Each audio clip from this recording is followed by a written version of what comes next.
Mudah-mudahan coba audio. Oke. Coba kita lihat VirtualBox lagi. Pakai doa. Mudah-mudahan bisa on. Saya jalanin orange. Normal. Alhamdulillah. Bisa. Resek banget. Oke. Ini bisa nyala nih. Berarti harus di-booting. Tadi udah banyak banget yang dibuka macam-macam. Jadi booting dulu ternyata.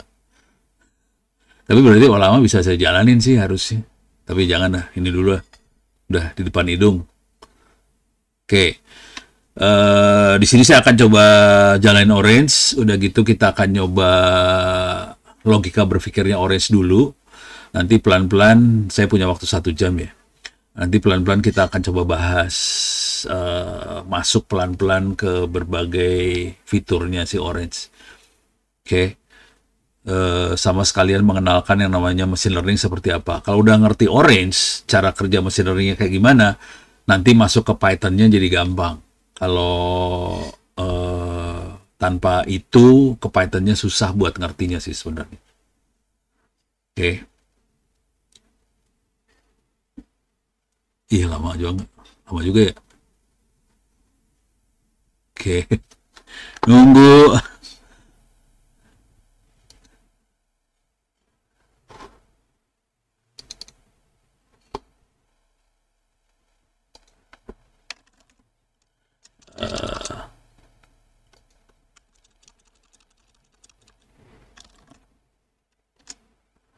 Ini saya buka, kemudian Ono Center Wiki juga dibuka.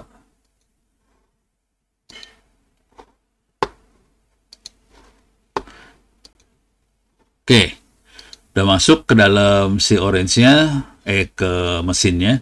Sekarang saya harus jalanin virtual environment. Di sini saya udah bikin folder namanya orange environment. Jadi saya harus bikin virtual environment. Python sama dengan Python 3 virtual orange environment. Oke, source orange environment bin activate. Sekarang saya jalanin orange canvas, dia nyala. Nah, di sini sebetulnya saya banyak dataset yang buat di obok-obok. Mana dia? Oh, ini udah orange. Di sini banyak dataset buat di obok-obok, banyak obok-obokan di sebelah sini. Oke, bisa lihat di sini nih datanya. Datanya udah banyak sih di chart. Yes. Ini datasetnya udah banyak kayak gini nih. Oke, bisa ini ada anggaran yang sederhana ya. Ini kita buat analisa anggaran, ini buat mainan-mainan aja sih, buat ngiseng-ngiseng. Oke, jadi datasetnya bentuknya file Excel, bisa dicoba-coba di Orange. File Excel yang sama bisa juga dibaca oleh Python ntar ya, kalau mau. Oke, nah sekarang kita coba masuk sini.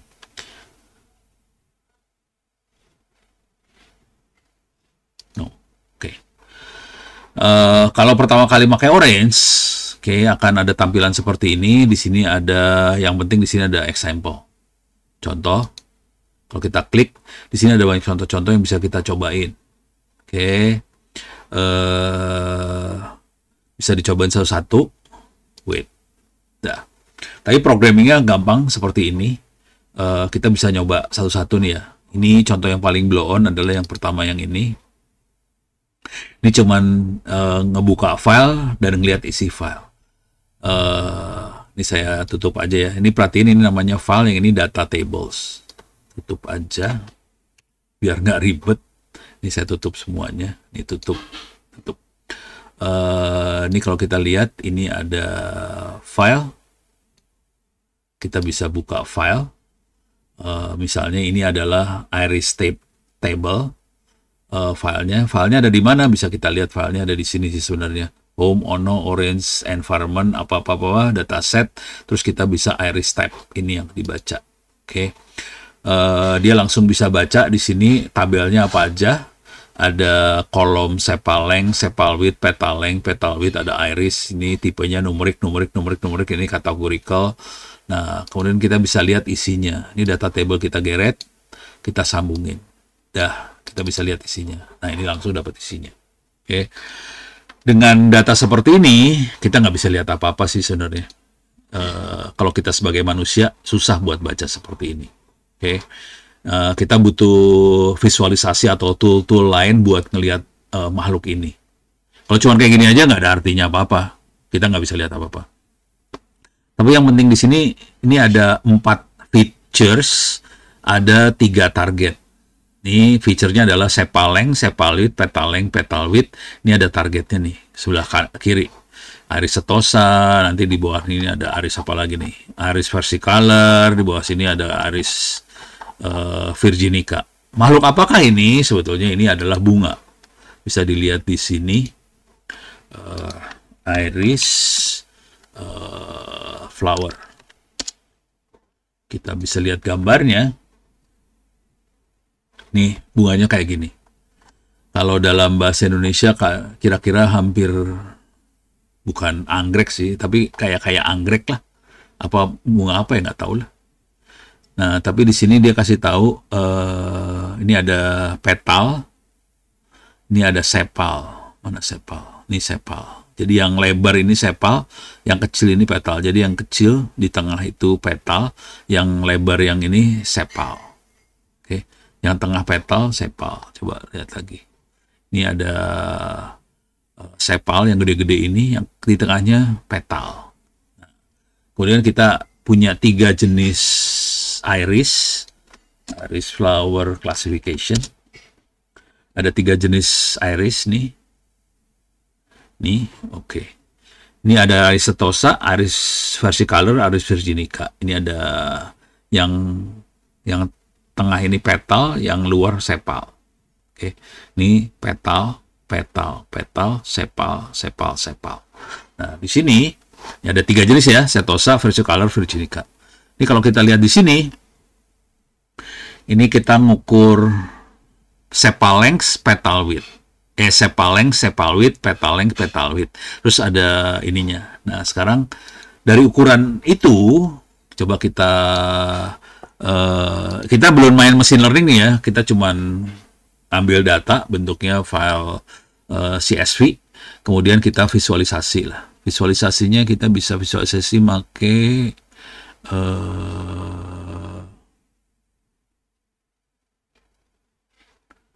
nggak ada sih.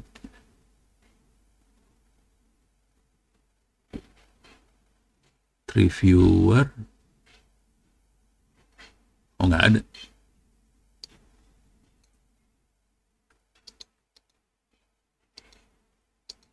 Oops. Scatter plot. Kok nggak ada scatter plot? Oh, ini dia scatter plot. Ada. Ulang. Kita akan pakai scatter plot buat visualisasi. Ini kita nggak proses sama sekali di sini.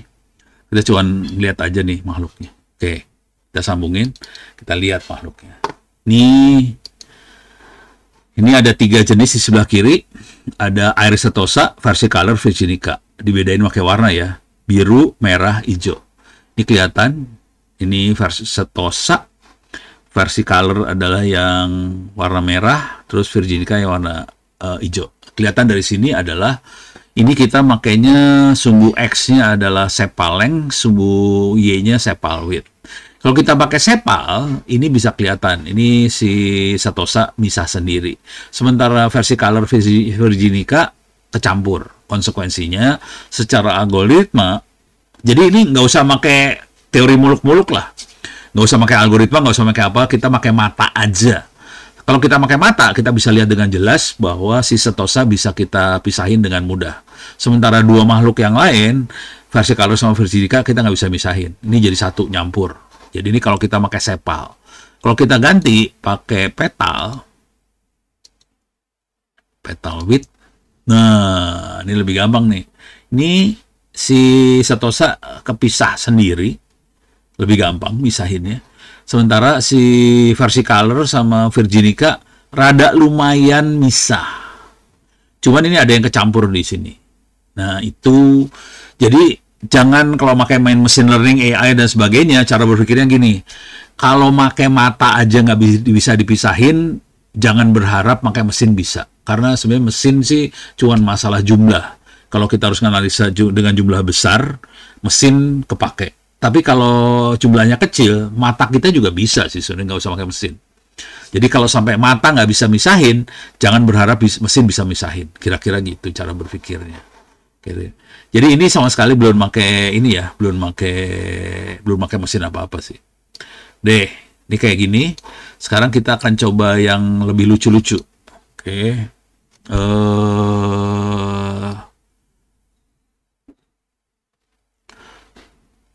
Coba ini dibuang dulu lah. Oke. Kita masuk ke help, example, workflow. Keluar lagi dia. Sekarang kita mencoba yang visualisasi tapi interaktif. Jadi dia caranya adalah dari file, masuk ke scatter plot, masuk ke data table. Jadi si Orange punya kemampuan buat interaktif dengan kita, si user. Ini cuma ngasih tahu fitur-fiturnya dia ya. Ini kerennya apa makhluknya. Jadi coba kita lihat. Jadi kita punya file. Filenya tuh ini Iris Data. Sekarang kita punya visualisasi. Kita ambil scatter plot. Lempar. Datanya keluar di sini semua. Oke. Nah, sekarang kita mau ngeliat tabel datanya. Jadi si Orange punya kemampuan buat ini kelihatan kondisinya titik ya. Ini datanya kosong, nggak ada. Oke, sekarang saya tutup ini, kecilin aja. Which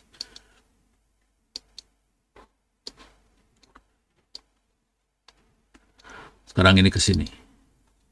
Ini kecilin juga. Ini bagian sebelah sini lah.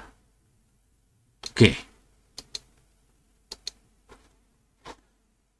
Mana sih satu lagi teh? Ini dia. Jadi kita punya dua makhluk.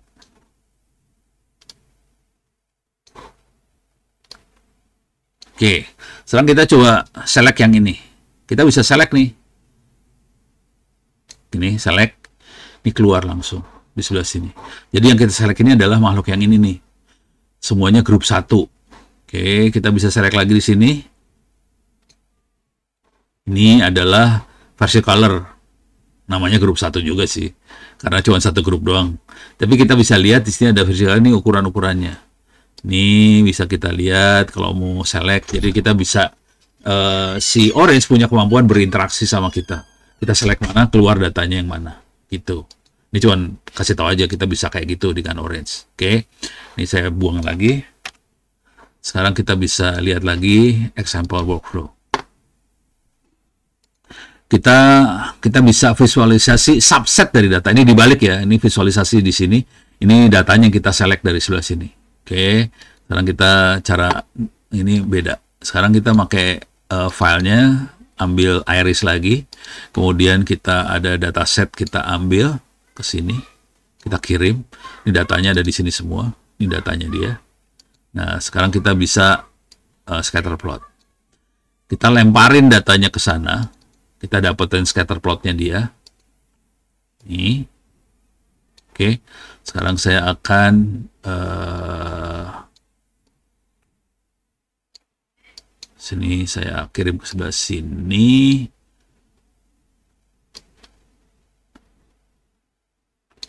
Nah, ini sekarang dikirim ke sebelah sana. Oke. Oke. Oke, saya punya data sebelah kiri, plotnya sebelah kanan. Sekarang kita akan select. Kalau kita mau nyelek, ini saya klik sini, terus saya turun ke bawah nih ya. Nih.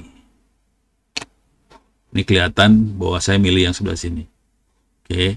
Kalau saya pengen milih yang lain, kita bisa Virginica misalnya. Pilih. Nah, ini lagi milih sebelah sana semua. Oke. Kalau saya milih yang sini, kita milih yang sebelah sini. Itu. Jadi kita bisa seperti ini buat analisa. Jadi enak banget kok buat analisa. Kemampuan ini nggak ada di Python ya. Python lebih susah buat kayak ginian. Kira-kira kayak gitu. Oke, saya coba lihat chat. Ada yang nanya nggak di sini?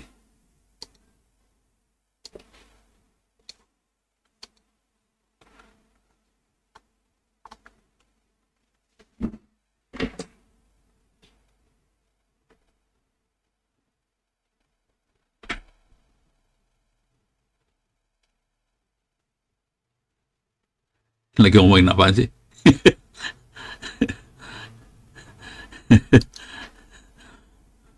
Oke, sekarang udah beres ya.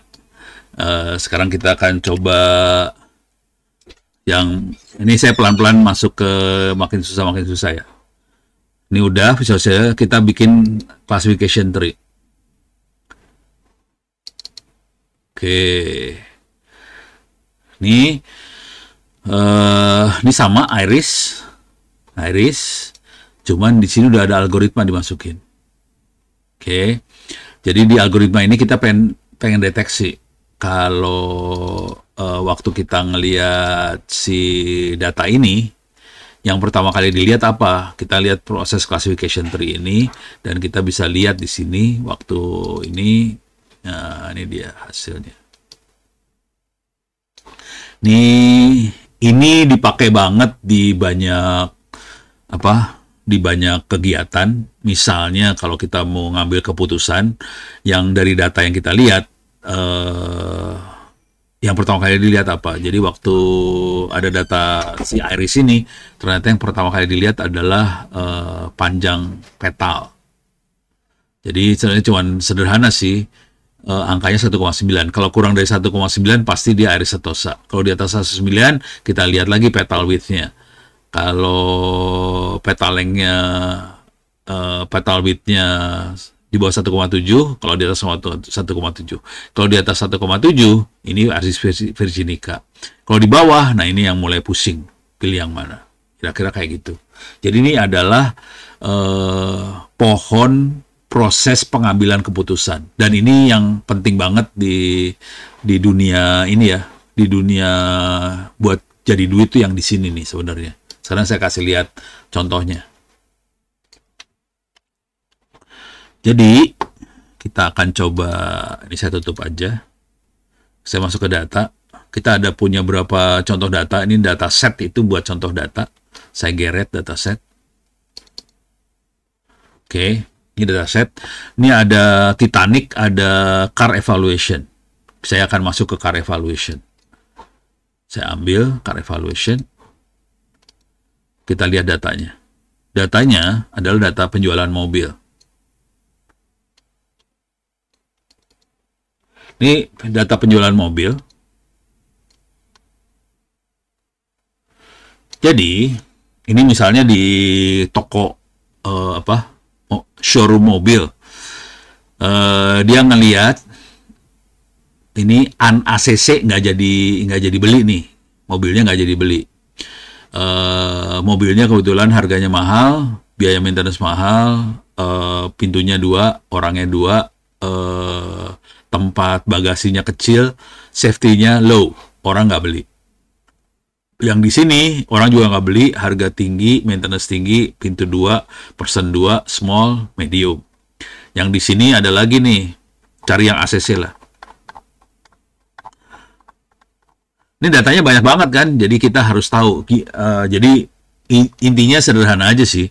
Orang tuh beli kenapa sih beli mobil? Ini ada yang ACC, harga mahal, maintenance medium, pintu 2, jumlah orang 4, bagasi kecil, safety high, orang beli.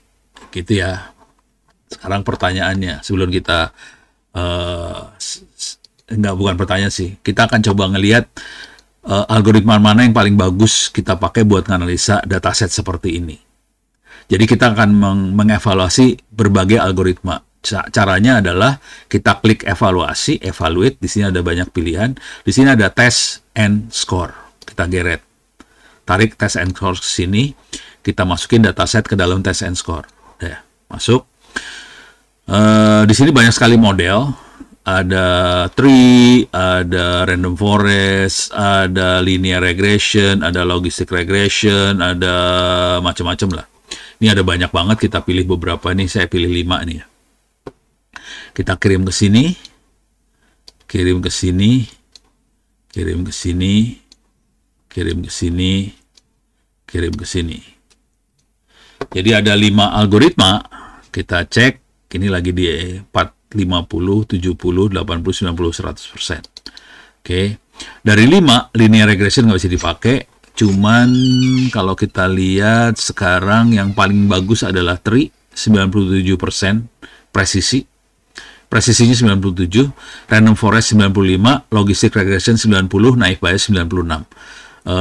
Linear regression nggak bisa dipakai sama sekali. Jadi kita bisa tahu bahwa yang paling bagus algoritmanya adalah tree, yang lain lebih jelek. Kira-kira kayak gitu. Oke. Jadi kita akan pakai tree, yang lain akan dibuang. Dah. Terus ini dibuang juga. Jadi kita tahu algoritma yang bagus tree untuk data ini ya. Masing-masing data algoritmanya bisa beda nih. Untuk data kita yang ini yang bagusnya tree. Nah, sekarang kita akan lihat data kita kan seperti ini nih. Harga mobil, biaya maintenance, jumlah pintu, jumlah orang, bagasi, safety, sama orangnya beli apa enggak. Tapi beli enggak kan itu output ya. Tapi parameternya cuma ada 6. Harga, maintenance, pintu, jumlah orang, bagasi, safety. Pertanyaannya, silakan tulis di chat jawabannya. Pertanyaannya, orang akan beli yang pertama kali dilihat apa? Apakah harga, biaya maintenance, jumlah pintu, jumlah orang, bagasi, atau safety? Safety. Safety. Harga. Safety. Harga satu orang, yang lain pada safety. Ini orang-orang teknik safety semua ya. Ada satu maintenance, satu harga. Oke, kita lihat sekarang dari algoritmanya ya. Dari data yang ada ya. Dari data yang ada. Pakai algoritma tree, datanya data yang ini. Ini datanya data hasil survei, bukan survei ya kali, hasil monitoring di showroom, kayak gini polanya, dicatat aja. Sekarang kita bisa lihat dari situ bagaimana caranya kalau orang harga.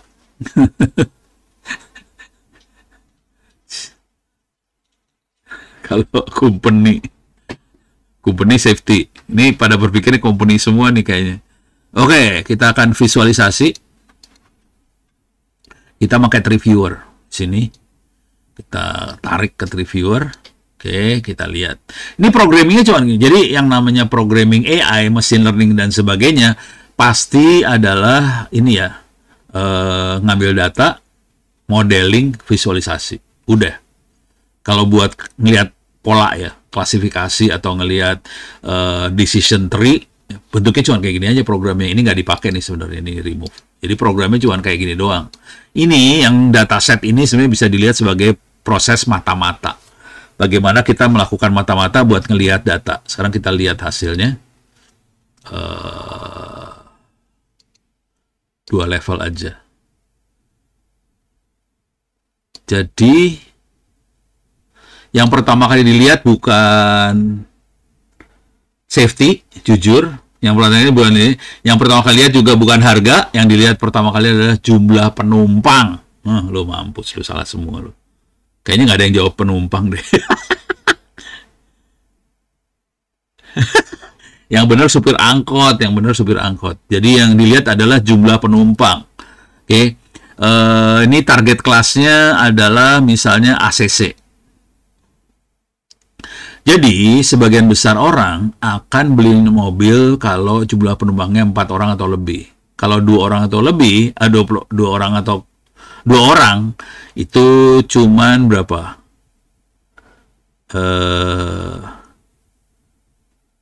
Ini berapa nih? Ya pokoknya sebagian besar akan ke sini sih. Sebagian besar segini. Hampir 0 lah, sedikit banget yang ngambil yang 2 orang. Sebagian besar akan ini. Ini beres ya. Nah, sekarang itu kalau lihat ininya 2 level kayak gini. Sekarang setelah 4 orang, yang lihat orang, yang baru yang kedua adalah safety. Jadi pertama yang dilihat adalah jumlah orang, yang kedua safety, terus harga. Ini buying tuh harga ya. Jadi urutannya gitu cara orang ngelihat mobil. Tapi ini datanya data orang Amerika ya, data orang Amerika. Jadi pertama manusia, penumpang, safety, harga, terus kalau kita naikin lagi maintenance terakhir. Jadi orang, safety, harga, maintenance, coba kita naikin lagi, baru bagasi. Gitu. Jadi kira-kira kayak gini urutannya. Beres ya? Jadi salah semua nih. Kalau tajir cari 2 pintu, iya. Itu mobil sport semua tuh 2 pintu. Itu cuman orang kaya aja. Kebetulan ini datanya perlu diingat ini datanya orang Amerika ya. Orang bule lah. Kalau orang Indonesia kemungkinan besar sih harga sih. Orang Indonesia kan itu harga banget sih. Pokoknya harga oke, beli. Harga tidak oke, kagak beli. Gitu. Oke, sekarang kita rubah. Coba ini tutup dulu. Ini jadi 2 level lagi. Oke, sekarang kita rubah datanya ya. Datanya dirubah nih. Ini kan datanya data car. Sekarang saya akan rubah. Datanya saya akan rubah. Datanya saya rubah jadi Titanic. Tahu Titanic dong? Kalau belum tahu, saya bisa kasih lihat di sini. Titanic.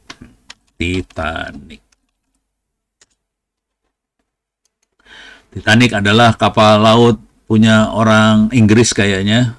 RMS tuh Royal Majesty Ship. Jadi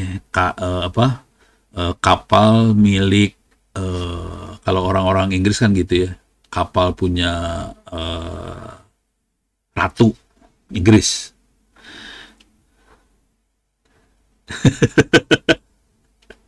Ya, ini Titanic kalau baca ceritanya sih seru.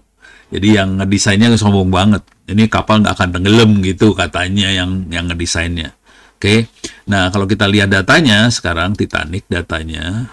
Ini Titanic udah dimasukin, kita lihat datanya ya. Datanya cuma kayak gini doang nih. Ada total, saya kebawahin, ini ada 2.201 orang. Di sini ada yang hidup, kru, adult, female. Ini ada yang mati, no itu survive no, berarti mati. Kru, adult, female. Kemudian apa lagi di sini? Ada yang mati, kru, adult, male. Jadi datanya cuma kayak gini aja. Tapi data pribadi dibuang ya, namanya dibuang, alamat dibuang, terus apa umur, kan umurnya cuma adult sama kid doang, child sama adult. Jadi nggak ada umurnya berapa tahun, nggak ada, tapi cuma gini doang. Jadi data pribadi dibuang.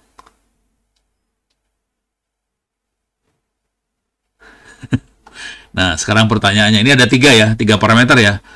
Ada status, ada umur, ada jenis kelamin, terus hidup mati.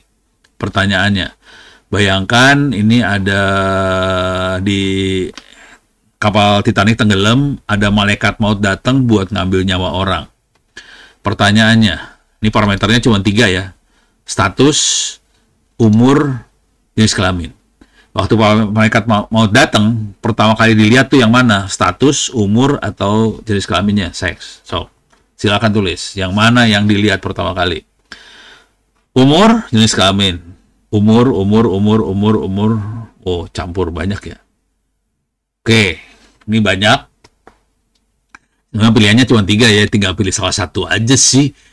Pasti ada yang bener. Sekarang coba kita masukin ke dalam modelnya lagi. Kita nggak ngerubah model sih, cuma nyambunginnya tadi lepas doang.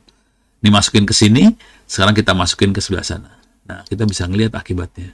Jadi pertama kali dilihat adalah jenis kelamin. Ini target kelasnya adalah yang hidup, yes. Jadi yang hidup adalah female. Male akan mati. Kira-kira gitu. Jadi kalau kapal Titanic tenggelam yang dilihat laki perempuan sih. Perempuan akan hidup, laki akan mati. Terus kalau kita naikin lagi, seru nih. Pas kita naikin, yang female, kan tadi ada kelasnya kelas 1, 2, 3 sama kru. Ternyata yang akan hidup Perempuan yang hidup adalah yang kelas 1, 2, dan kru. Perempuan kelas 3 akan dibikin mati.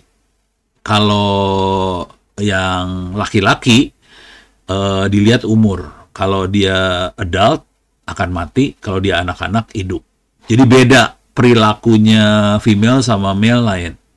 Oke, jadi padahal datanya cuma kayak gini doang loh. Ini datanya cuma kayak gini. Kita bisa ngelihat langsung perilakunya dia. Oke, jadi yang perlu kita sadarin itu adalah di sini adalah datanya bisa kita nggak ngerti apa-apa. Terus algoritma yang akan menganalisa data itu udah gitu, algoritma yang akan ngambil kesimpulan. Itu yang dahsyat dari machine learning.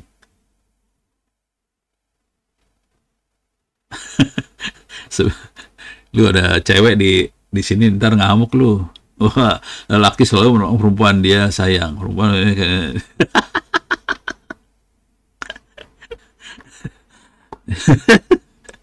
ini Syahrul nih. Nih beres ya. Oke. Tapi yang penting sebenarnya ininya sih sebenarnya. Jadi dengan data seperti ini kita bisa ngeluarin seperti ini. Ini yang keren. Gitu. Beres ya. Sip. Ini bisa nanti kalau mau iseng bisa dinaikin level, bisa lihat lagi yang lucu-lucu. Deh. Sekarang kita mulai ngaco-ngacoin lagi. Ini buang. Sekarang kita coba lihat example workflow. Ini udah, classification tree udah, principal component analysis, PCA. Sorry. Tapi ini lebih susah, lebih gampang visualisasinya. Ya udah, saya kasih lihat dulu, tapi nanti saya rubah sih. Ini sama, ini datanya beda nih, ada brown selected, ini tentang gen. Baker yeast tuh apa sih ya? Yeast tuh buat masak tuh apa sih, lupa namanya. Yeast tuh ragi, Pak. Ragi ya, betul, buat ragi betul.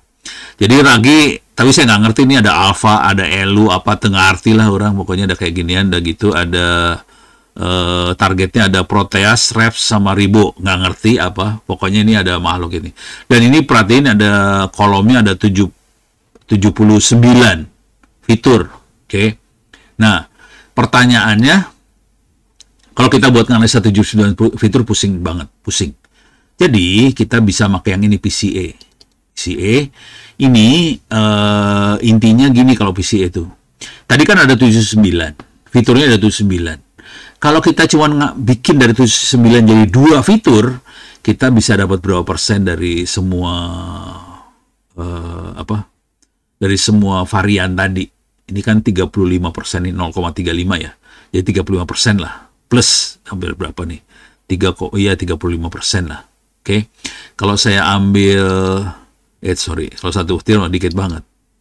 Ini kalau saya ambil 6 fitur, kita bisa cover 61%. Jadi kalimatnya kira-kira gini, kalau kita ngelihat data, seringkali tidak seluruh data perlu kita proses. Soalnya kalau kita harus proses banyak data, komputernya tewas. Jadi caranya kita harus bisa milih sih sebenarnya berapa data yang bisa kita proses supaya kita bisa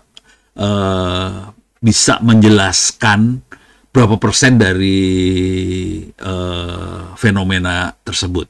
Kalau kita di sini kalau kita ambil 6, kita bisa proses 61%. Cuman PCA ini agak gombal sih sebenarnya. PCA itu gombalnya gini sih sebenarnya. Dia tidak pakai kolom yang sama. Ini kan kolomnya tadi kalau kita lihat nih kolomnya, ini saya sambungin ya biar kelihatan.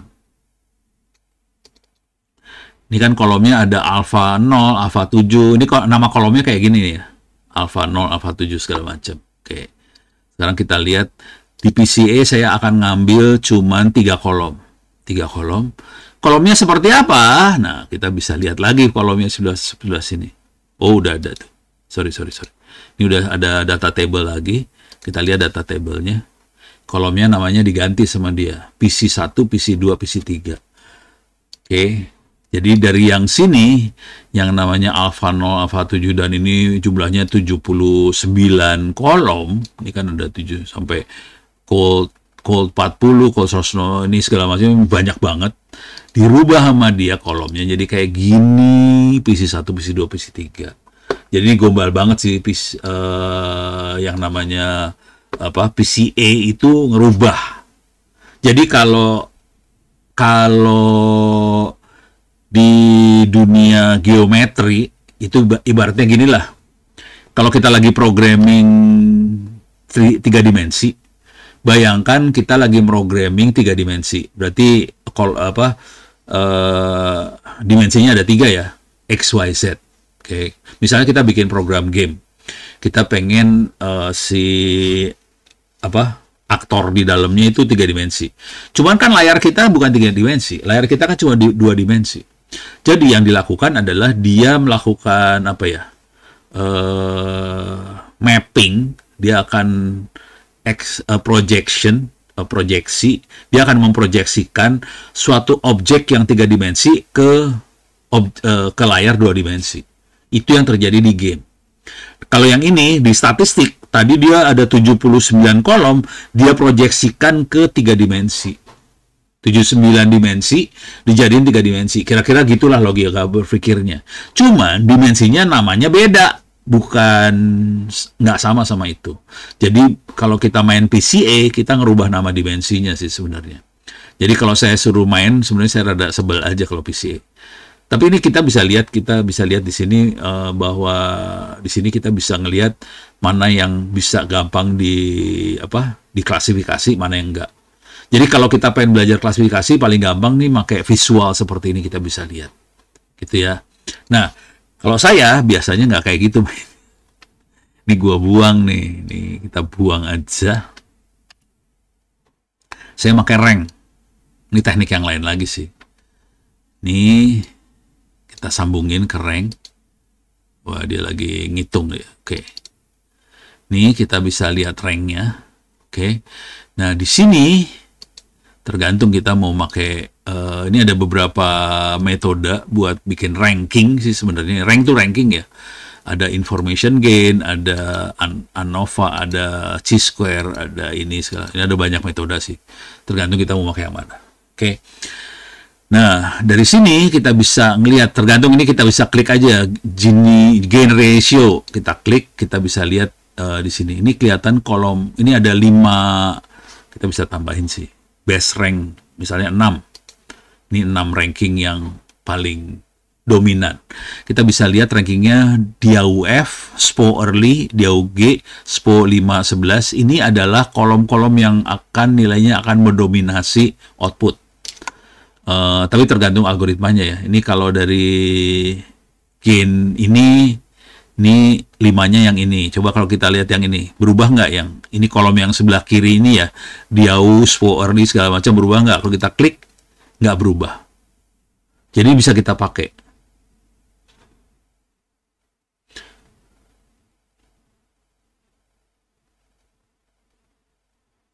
Iya, iya ini Syahrul. Ya bener lah, kira-kira kayak gitu.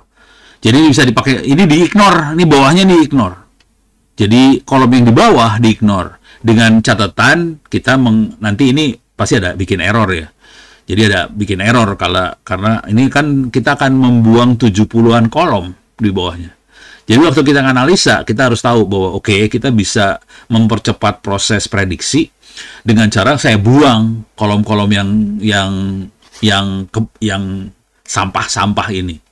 Tapi kita main ini dulu ya, scoring method dulu, scoringnya dimasukin dulu. Jadi kira-kira kayak gitu benar. Oke. Tapi nanti kita lihat, tapi ini ada yang ngerubah loh ini. Coba bentar. Ini sama ya. Ini sama. Ups, salah ngeklik gua. Oke. Ini udah, coba klik yang di sini. Ini sama. Ini Diau F, SPO Early segala macam. Coba yang gini sama nggak? Nah, berubah gini.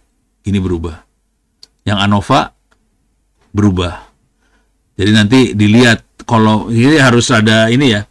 Harus ada jeli yang mana yang paling kolom mana yang paling banyak kepake. Nah, itu yang kita mainin sih. Kalau mau sebanyak mungkin kolom yang paling dominan diambil lah kira-kira, atau kita ambil sampai sini-sinilah. Nanti kita bisa tahu kolom, misalnya 10 kolom. Mudah-mudahan nggak terlalu banyak berubah ya. Dari sini misalnya ini kayaknya berubahnya banyak di sini. Oh, ini banyak dia berubah. Ini yang ANOVA banyak berubah. Alah, salah klik. Nah, ini rada mirip lagi, ini berubah lagi, ini rada mirip lagi. Jadi nanti kita milihnya kayak gitu. Intinya kita mainan kayak gini supaya komputernya nggak kerja berat sih. Jadi kita hanya milih kolom yang kita butuhin aja. Beres ya. Oke, ini teknik buat milih kolom sebenarnya. Deh. Sekarang kita masuk lagi ke example workflow. Ini udah, PCA udah. Sekarang kita masuk lagi, naikin ke atas. Hierarchical clustering. Oke. Ini masuk ke wilayah, tar.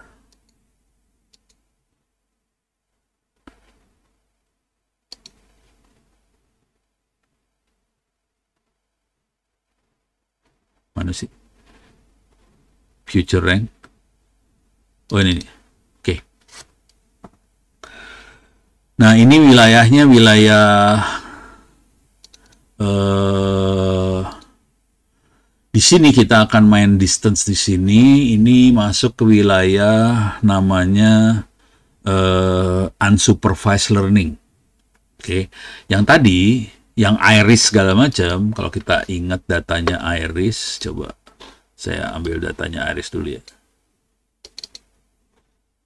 Oh, ini belum selected. Coba iris.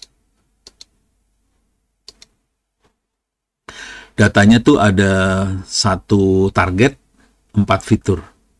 Jadi targetnya udah kita kasih label. Jadi kalau fiturnya kayak gini dia iris setosa. Kalau fiturnya kayak gini dia iris versicolor. Kalau fiturnya ini iris apa. Jadi si target udah dikasih label. Untuk fitur apa, labelnya apa. Contoh fitur sama label ginilah. Kalau kakinya 4, badannya gede, larinya kenceng, berbulu, ada buntutnya, itu namanya kuda.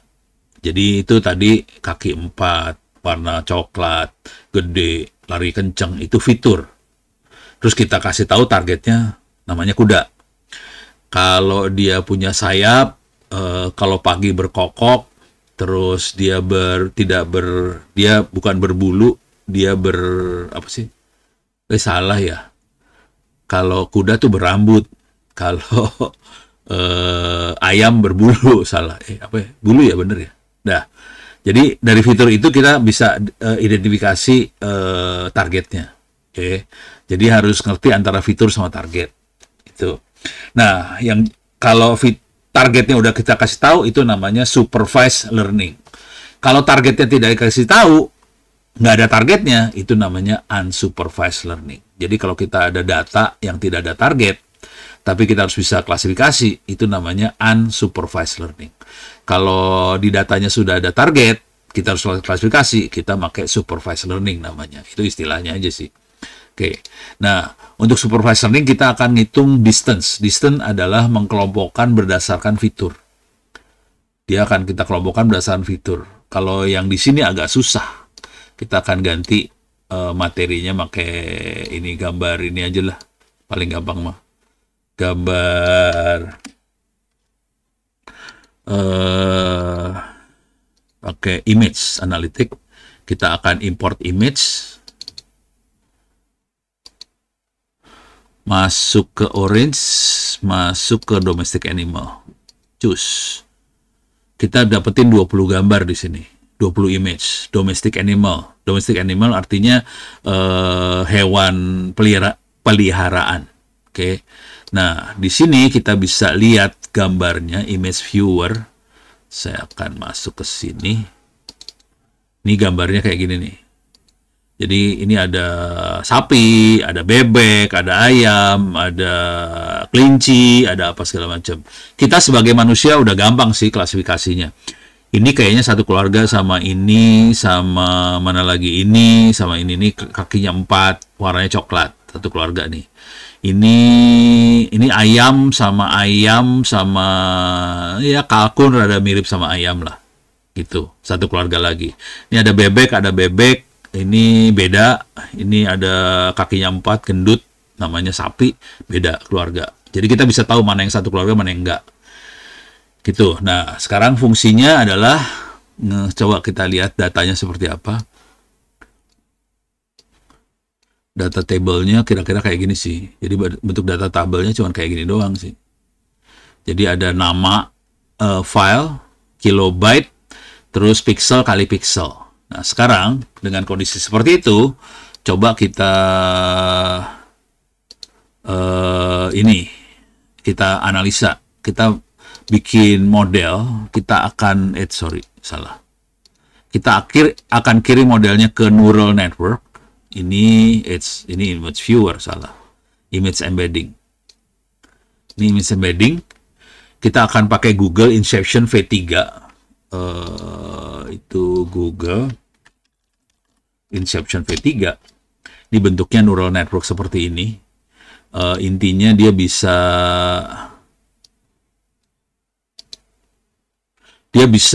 dari satu gambar dia bisa generate fitur sih sebenarnya. Alah. Coba bisa nggak ada tulisannya kagak dia? Jadi intinya dia mau dapetin fitur sih. Dari gambar dia fitur. Soalnya data yang ada nggak ada fiturnya. Jadi kita harus bikin fitur sih sebenarnya nih. Kalau dari sini kelihatan kali. Jadi dari nih, nah ini kelihatan nih. Gambar dimasukin dari sebelah kiri. Ini kita dapetin jadi ada 2048 fitur. Oke, coba kita lihat. Bisa nggak dapetin fitur tadi dari sini? Oke, kita akan Kenapa? Itu kalau kita pakai Inception V3 itu berarti si Orange harus connect ke internet dong? Iya. Atau bisa lokal? Ke internet. Ini saya kirim langsung ke internet nih. Dia kirim dia ke Google. Ini lagi ngirim nih. Ya dia kirim ke. Tetap ada kebutuhan untuk akses ke Google-nya ya, untuk iya. Bisa itu. Iya, dan Google ngasih gratis. Sekarang kita lihat ya, ini data asli kan kayak gini nih ya, data asli. Oke, sekarang kita lihat data hasil dari kiriman Google. Ini kita lihat outputnya. Ini programnya cuma gini-gini doang nih, sekarang mah udah enak aja. Nih, ini yang asli kan? Coba kita lihat. Sekarang dia tambahin sekarang. Ini fiturnya dapat dia. Tapi dia bukan kakinya berapa, berbulu atau apa, warnanya apa, kagak ada. Cuma namanya N20, N21, angka. Nah, sekarang fungsi kita adalah kita pengen ngelompokin yang mirip-mirip nih. Ini kan 0,051, 0,51. Cari yang dekatnya lagi. Dan kita harus ngumpulin sebanyak 2048 nih. Ini mulai dari 0 sih ya. Jadi dia 2047 ntar. Coba ke paling ujung. Ini 2047 dia, 2047. Dan kita harus optimasi 2047 kolom ini supaya dapetin kelompok yang kira-kira paling optimize lah. Untuk melompokkan kita pakainya bentar. Kita pakai unsupervised learning di sini. Ini tutup. Ini ada unsupervised learning, di sini ada distance. Oke. Ini kirim ke sini. Nah, ini ada parameternya bisa kita set di sini ya, tapi pakai defaultnya dia udah nggak apa-apa. Sekarang kita lihat hasil klasternya dia. Ini klasternya dia. Cuman kalau ngelihat kayak gini kan pusing ya. Soalnya bentuknya kata-kata doang. Duck, dog, duck, goose, chick, duckling, kagak ngerti ini apa. Ini paling gampang. Dari sini kita sambungin lagi ke image viewer. Oke, ini saya geser dulu biar ada enak ngelihatnya. Saya kecilin, dah. Sekarang mana makhluk tadi teh? Ini dia. Oke. Sekarang coba kita lihat. Oke. Duck sama goose kelihatan satu kelompok nih. Oke. Ini chick sama duckling satu kelompok nih. Coba kita lihat di sini. Cat sama rabbit sama-sama lucunya satu kelompok di sini. Ini satu kelompok. Ini ngaco sih sebetulnya. Ini kan biri-biri ya. Ini kan sapi, secara fisik makhluknya beda. Yang sapi memang gede, biri-biri kecil. Cuman kan kalau gambar ini kan dia nggak bisa beda, nggak terlalu bisa bedain gede sama kecil. Jadi dia langsung blow on-nya kelihatan di sini. Tapi kan dia nganalisa berdasarkan gambar yang dia punya aja, dia nggak tahu ini apa, gitu. Tapi dia langsung tahu, oke ini satu kelompok. Coba kalau kita lihat, kita blok di sini. Ini semuanya kaki 4 nih dapat. Ini kaki 4 semua nih ya. Yang ini lucu 2. Ini kaki 4 dapat, lucu 2 dapat. Coba kita lihat di sini. Ini semuanya kaki berapa? Ini semua burung-burungan. Jadi kita dapat berapa kelompok nih? Burung, kaki 4, lucu. Dapat 3 kelompok. Gitu. Beres ya? Data awalnya sih kayak gini loh, data awalnya. Coba lihat data awalnya, biar ngingetin doang. Data awalnya cuma kayak gini. Jadi cuma punya nama, di nama nggak ada informasi apa-apa. Dan si mesin nggak tahu itu nama itu apa hubungannya, nggak tahu. Dia tahu kilobyte, pixelnya berapa kali berapa, titik habis nggak ada apa-apanya lagi. Dan dia bisa sampai keluar kelompok. Ini dahsyatnya mesin learning tuh di sini sebenarnya. Itu. Oke, beres. Kita kalau ada yang pengen ikutan buat hari Kamis silahkan.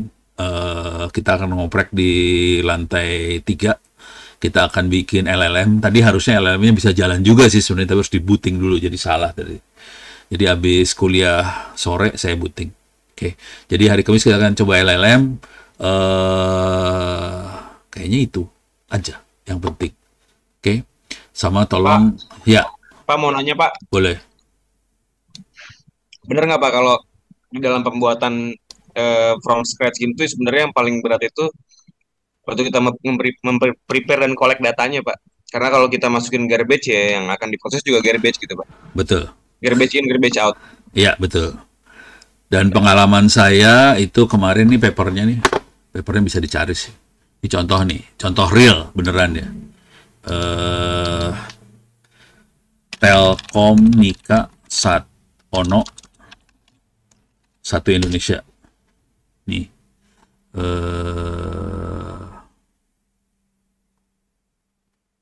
Mana ini? Kok nggak ada sih?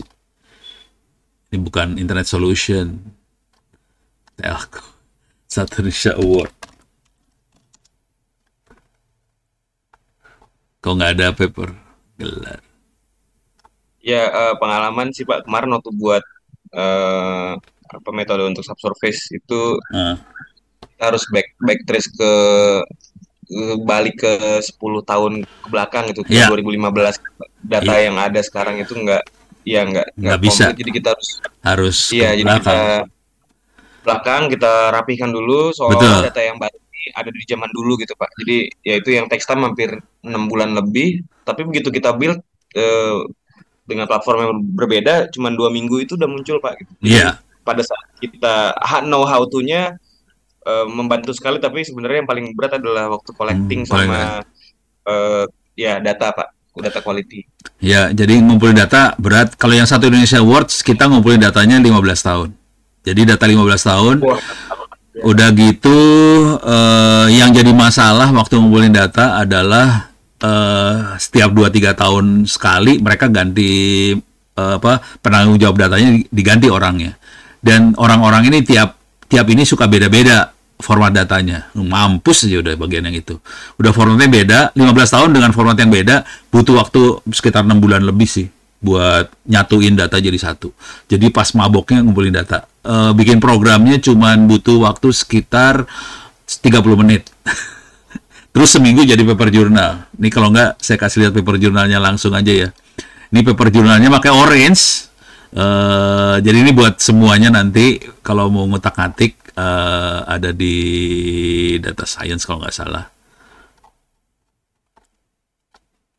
Oh, bukan. Berarti saya masukin di PDF. KLMNOP. PDF. Kagak ada juga. Berarti saya masukin di mana nih? Cybersecurity apa?